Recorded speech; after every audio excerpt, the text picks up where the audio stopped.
గారు.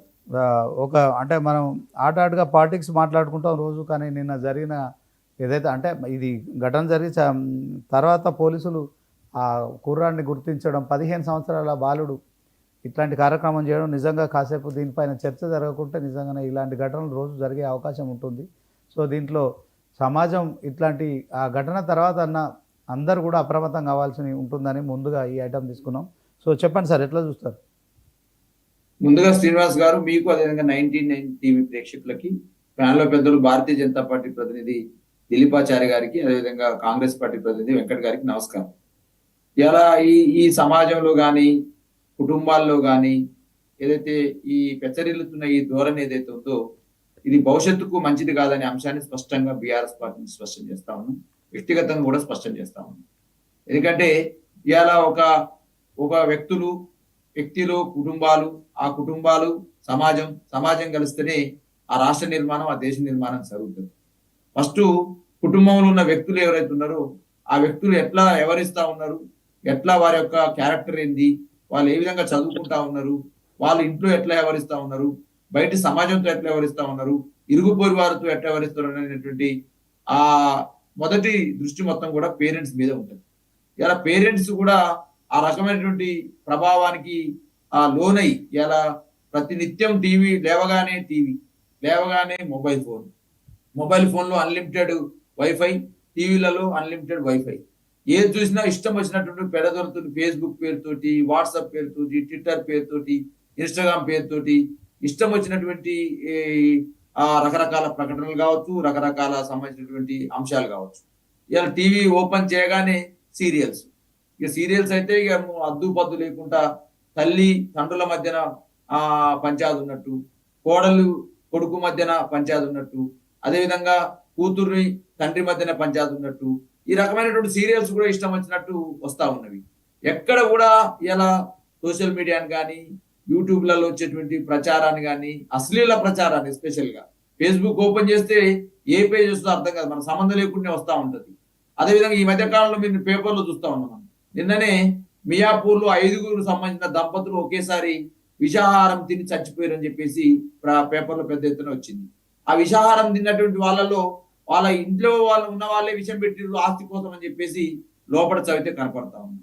నిన్ననే 81 ఏళ్ల వృద్ధుడు ఒక అమ్మాయి వల వేసి సైబర్ నేరం వేసి సుమారు 7 నుంచి 8 లక్షలు ఆమె నుంచి కాజేసింది అని చెప్పేసి అన్న సందర్భం కనపడతా ఉంది. అదేవిధంగా శాస్త్రిని పాపం 11 ఏళ్ల పాప, సుమారు 5వ తరగతి చదువుతా ఉంది. తను ఆ కేంద్రీయ విద్యాలయంలో సీట్ వచ్చింది. ఒక రోజు హాలిడే ఉంది కాబట్టి ఆ స్కూల్కి పోకపోవడంతో ఆ ఇంట్లో ఉన్న పాపను ఎవరైనా కూడా ఈ మధ్యకాలంలో అపార్ట్మెంట్లలో రెంట్కున్నప్పుడు వాళ్ళ పిల్లల్ని ఇంట్లో ఉంచేసి వాళ్ళు బయటికి వెళ్ళే పరిస్థితి కనపడుతుంది. ఇవాళ నేను 4:30కి లేచాను.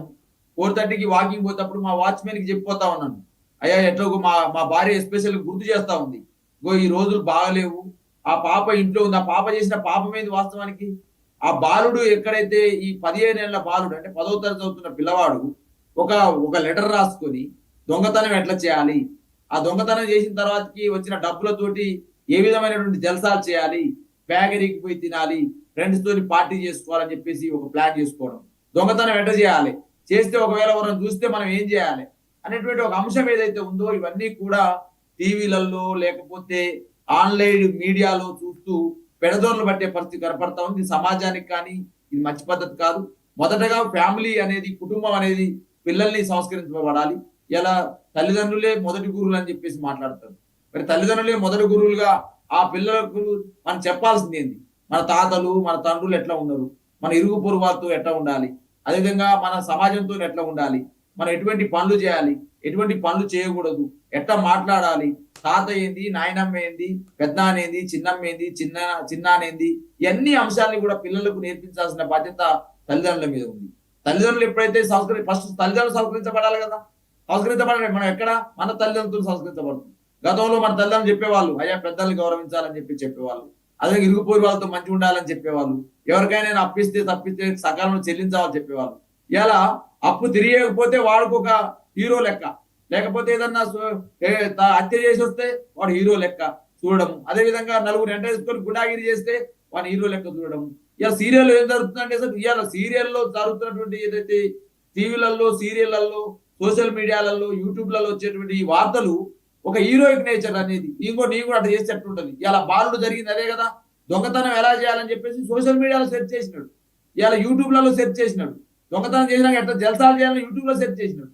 ఇవాళ గంజాయి కూడా అండి, స్కూల్ నుంచి కాలేజ్ వరకు, ప్రతి ఇంటి నుంచి స్కూల్ వరకు, స్కూల్ నుంచి కాలేజ్ వరకు, కాలేజ్ నుంచి యూనివర్సిటీల వరకు, యూనివర్సిటీల నుంచి ఇంజనీరింగ్ కాలేజీల వరకు, ఇంజనీరింగ్ కాలేజ్ నుంచి మెడికల్ కాలేజ్ వరకు గంజాయి బాకే పరిస్థితి. మరి గంజాయి ఎట్లా వస్తా ఉంది? ప్రభుత్వాలు దాన్ని నివారించాల్సిన బాధ్యత లేదా? ఇవాళ పౌరులుగా మన మీద బాధ్యత లేదా? కుటుంబాలుగా మన బాధ్యత లేదా?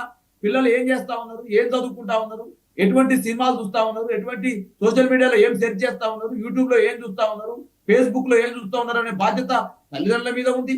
ఆ తల్లిదండ్రులతో పాటుగా సమాజ బాధ్యత ఉన్నది, సమాజంతో పాటుగా ప్రభుత్వాల బాధ్యత కూడా ఉందనే అంశాన్ని స్పష్టంగా 99 టీవీ ద్వారా స్పష్టం చేస్తూ, ఇలా సహస్రిని ఇలా 11 ఏళ్ల పాప చనిపోవచ్చు. ఇవాళ ఆ ఇంట్లో జరిగింది పాపం, వాళ్ళు ఏం పాపం చేశారు వాళ్ళు? ఇవాళ హైదరాబాద్కు వచ్చి పొట్టకూటి కోసం హైదరాబాద్కు వచ్చి హైదరాబాద్ లో ఉంటూ, హైదరాబాద్ లో నివసిస్తూ, రెంట్కుంటూ ఆ పాపని చదివించుకొని భవిష్యత్తులో ఒక ప్రయోజనాలుగా చూడాలనేటువంటి ఆ ఫ్యామిలీ మేనమా ఏడుస్తా ఉంటే బాధ అనిపిస్తా ఉంది. నాతో బాగా ఉండేది పాప, మా మేనకోడలు నన్ను ఏం పాపం చేసినామని చెప్పేసి మాట్లాడుతూ ఉన్నారు. ఇలా పిల్లవాడు 80,000 దోసుకపోగా, ఆ 80,000 దోసుకుంటే మా నాన్నకి చెప్తా, మా అమ్మకి చెప్తా అని చెప్పి, మా పిల్లవాడు కూడా అంతకుముందు బర్త్డే పార్టీ కూడా అటెండ్ అయినాడు. ఆ బర్త్డే పార్టీ కంటే ఆ పాపకు కేక్ తినిపించిన విజువల్స్ కూడా మనకు వస్తున్నవి. అదే విధంగా ఆ ఇంట్లో అంటే తెలిసిన వాడిగా ఇంటికి వచ్చి దొంగతనం చేసిన తర్వాత ఆ పాప చూసి మా అమ్మ నాన్న చెప్తాని చెప్పేసి అంటే, ఆ పాపని కూడా మర్డర్ చేయడం అంటే ఖచ్చితంగా ఆ పిల్లవాడికి ఆల్రెడీ గంజాయి ఆ మత్తులో ఉన్నాడు. ఆ గంజాయి మత్తులో ఏం చేసినో అర్థం కాని పరిస్థితి. అంటే 10వ తరగతి జరుగుతున్న పిల్లవాడి దగ్గర కూడా గంజాయి వచ్చి చేరిందంటే, ఇలా సమాజంలో మన పాత్ర ఎడిపోతా ఉంది, ఈ ఫ్యామిలీలో ఆ మన పాత్ర ఎడిపోతా ఉంది, ప్రభుత్వాల పాత్ర ఎడిపోతుందనే అంశాన్ని కూడా స్పష్టంగా 99 టీవీ ద్వారా తెలియజేస్తా ఉన్నా. సహస్రిని చనిపోవడం చాలా బాధాకరం. ఇటువంటి ఆ పరిస్థితి ఏ కుటుంబానికి రావద్దని చెప్పేసి బీఆర్ఎస్ పార్టీగా దూదిమెట్ట బాలయ్య యాదవ్ వ్యక్తిగతంగా కూడా నేను తెలియజేస్తూ, ఆ కుటుంబానికి నా ప్రగాఢ సానుభూతి. మరి ఎందుకంటే పాపని కోల్పోవడం, 11 సంవత్సరాల పాప, 5-6 తరగతి చదువుకున్న పాప, కేంద్రీయ విద్యాలయంలో సీట్ వచ్చింది, మంచి భవిష్యత్తు ఉన్నటువంటి ఆ పాప కోల్పోవడం ఏ ఫ్యామిలీకైనా మనం తీరలేదు. కానీ భవిష్యత్తులో కూడా ఇటువంటి సంఘటనలు జరగకుండా ఉండాలని చూసుకుంటా ఉన్నాం. ఇలా తల్లిదండ్రులకు అన్నం పెట్టని కొడుకులను చూస్తా ఉన్నాం, తల్లిదండ్రులను సరిగ్గా చూసుకొని కోడలను చూస్తా ఉన్నాం, తల్లిదండ్రులను ఆస్తుల కోసం మా పిల్లలే మర్డర్ చేసే పరిస్థితి సందర్భం చూస్తా ఉన్నాం.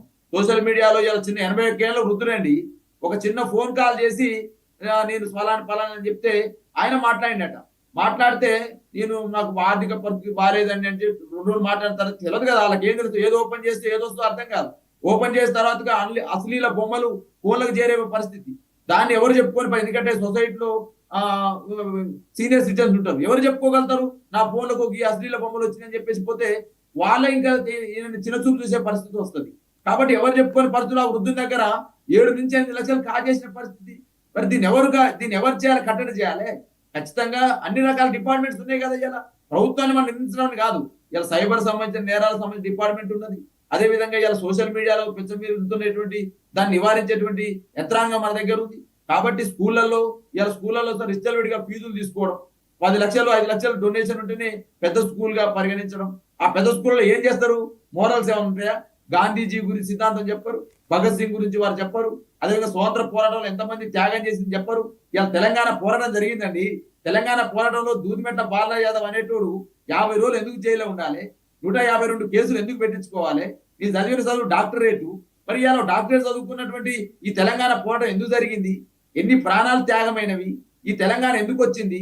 ఎవరి కోసం వచ్చింది? దీన్ని ఎట్లా నిర్మాణం చేసుకోవాలనే ఆలోచన విధానం ఇలా ప్రజలలో ఉన్నది. అసలు ఏమైనా అధికారం వస్తుంది తప్ప స్కూళ్ళలో పోతాం మనం వస్తాం. ఇలా తెలంగాణ సంబంధించిన గీతము, తెలంగాణ కొంతమంది ఆ మధ్యకాలంలో యూట్యూబ్ వాళ్ళు కొంతమంది వెళ్తారు, ఈ బొమ్మ నీకు తెలుసా అని అంటాడు.